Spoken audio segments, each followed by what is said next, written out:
kembali lagi sama aku Aisy di podcast Tom 2025. Kali ini kita kedatangan tamu nih dari salah satu politeknik negeri ya yang ada di Indonesia, yaitu Poltekkes Semarang. Selamat datang Nam. Coba boleh kenalan dulu kali ya. Perkenalkan, saya Naura, saya dari Poltekkes Semarang, saya dari Prodi Terapi Gigi Program Sarjana Terapan. Salam kenal semuanya. Salam kenal Naura. Oke, mungkin pertama-tama nih, boleh kali ya kita tahu jalur apa aja sih yang ada di Poltekkes Semarang gitu. Pas kita mau masuk itu apa aja gitu. Sebenarnya di Poltekkes Semarang ada 3 jalur. Yang pertama itu jalur menggunakan nilai rapot, yang kedua itu jalur tes SIMAMA, dan yang ketiga adalah jalur mandiri SIMAMI. Oke, jadi ada 3 ya? Iya. Nah dari Naura sendiri tuh pakainya jalur apa? Kalau aku sendiri pakainya jalur SIMAMA, Kak. Oh, pakai jalur SIMAMA. Kalau SIMAMA itu gimana ya?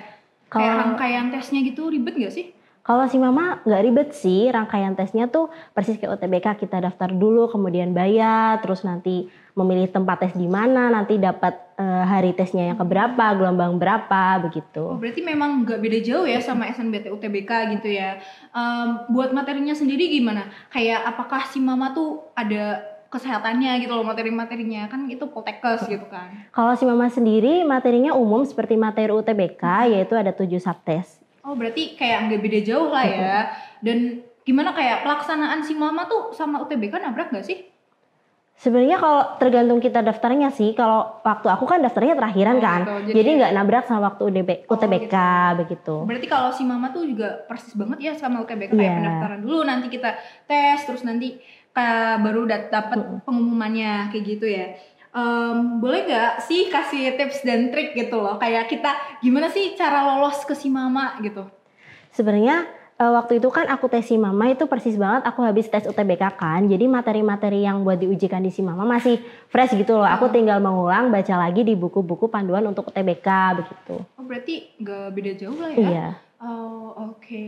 Nah, sebelum masuk memilih untuk Poltekkes gitu ya, Naura pernah mencoba buat UTBK atau SNBP gitu nggak? Pernah, waktu itu aku coba SNBP dan UTBK tapi gagal. Terus akhirnya papa aku kayak coba daftar Poltekkes gitu. Sebenarnya nggak ada niatan untuk daftar Poltekkes. Berarti memang Poltekkes ini tuh kayak kehendak dari orang tua gitu lah, menyarankan untuk Naura masuk cobalah ke Poltekkes kayak gitu.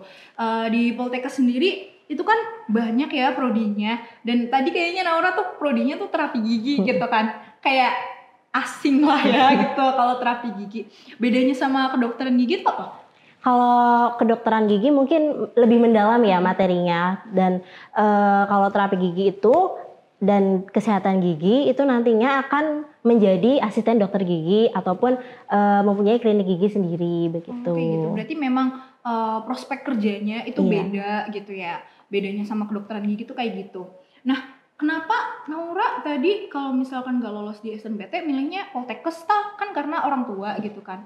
Emang Poltekkes tuh keunggulannya apa gitu loh, kayak sampai orang tua tuh menyarankan Naura untuk di Poltekkes? Oke, kalau Poltekkes sendiri kan lebih banyak jurusan untuk kesehatan kan, dan lebih menjurus kayak tadi terapi gigi program Sarjana Terapan, dan ada lagi kalau di radiologi itu ada D4 teknik radiodiagnostik. Oh gitu, jadi memang Poltekkes tuh lebih terarah aja gitu ya. Nah, pas udah jadi mahasiswa nih, pernah nggak mengalami kesulitan gitu loh, kayak kan itu di prodi terapi gigi gitu loh, kayak dari SMA terus langsung masuk ke terapi gigi, itu gimana? Kayak apakah prodinya itu sesuai ekspektasi gitu? Jadi tuh waktu sebelum daftar tuh kan terapi gigi, oh berarti belajar tentang gigi nih, gigi semua gitu. Taunya waktu masuk tuh semester 1 aku belajar sosio budaya dasar, terus kesehatan dan keselamatan kerja, aku belajar anatomi tubuh manusia, sistem pencernaan, organ-organ, dan yang lain-lain kayak, dan itu belajar gigi juga gitu. Jadi kayak aku agak pusing gitu. Berarti banyak banget ya. Kayak berarti tuh walaupun prodi kita tuh terapi gigi tuh ya, berarti kita juga belajar hal yang lain gitu loh. Berarti dari teman-teman semua kalau misalkan milih jurusan itu jangan lihat namanya doang, tapi juga dicari gitu ya. Betul. Apa aja yang bakalan kita pelajari di prodi itu. Jadi kita nggak ngerasa kejebak gitu. Oke. Tantangannya gimana? Kayak pernah nggak kayak susah di tugasnya kayak gitu? Iya, susah. Karena kan anatomi selain kita hafalan, aku kan ada 3 matkul hafalan, anatomi, histologi, dan biomedik. Selain hafalan itu kita gambar, Kak. Oh, iya. Dan gambar dikumpulkan terus dinilai. Kalau nilainya kurang, itu nanti gambar ulang, harus detail gitu, terus sambil dihafalkan begitu. Oke, berarti susahnya di tugas-tugasnya gitu ya, kayak mungkin kita belum biasa aja. Dari Naura sendiri gimana cara ngatasinnya? Apa cuma belajar gitu di? Kalau aku cuma belajar sih, kadang kan aku kan asrama kan, dan kebetulan teman sekamarku tuh terapi gigi semua, jadi kayak belajar bareng yuk biar asik, jadi kayak gak ngerasa aduh kok tugasnya banyak banget gitu loh. Oke, berarti teman itu juga berpengaruh ya untuk kita bisa beradaptasi ke prodi kita gitu. Oke, mungkin langsung masuk ke sesi Q&A ya. Yang pertama boleh pertanyaannya apa ya?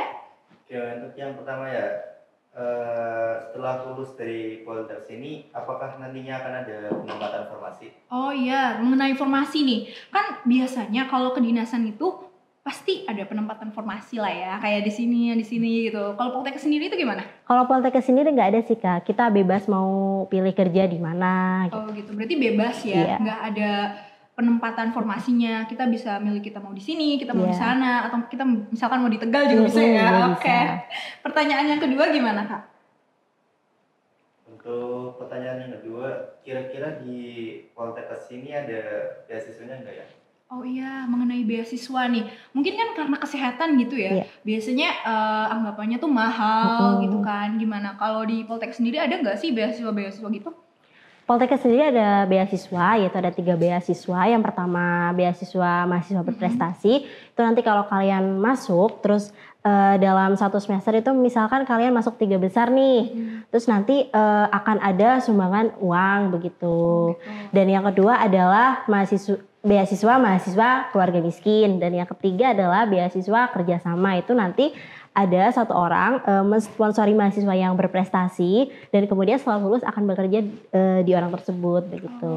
Oke. Jadi memang banyak ya beasiswanya, ada 3 gitu loh di Poltekkes, nggak cuma itu. Berarti menurut Naura sendiri Poltekkes tuh mahal nggak?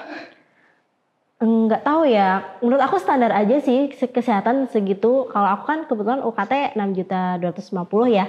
Dan kayaknya sama di Unis juga. Ya, berarti emang sebenarnya sama aja gitu ya. Oh ya, aku mau tanya nih satu dari aku sendiri, bedanya Poltekkes sama Fakultas Kesehatan yang ada di PTN itu gimana? Kayak kan di PTN juga ada Fakultas Kesehatannya gitu loh. Kenapa milihnya tuh Poltekkes gitu? Karena di Poltekkes kan lebih menjurus kan, kesehatannya juga lebih banyak.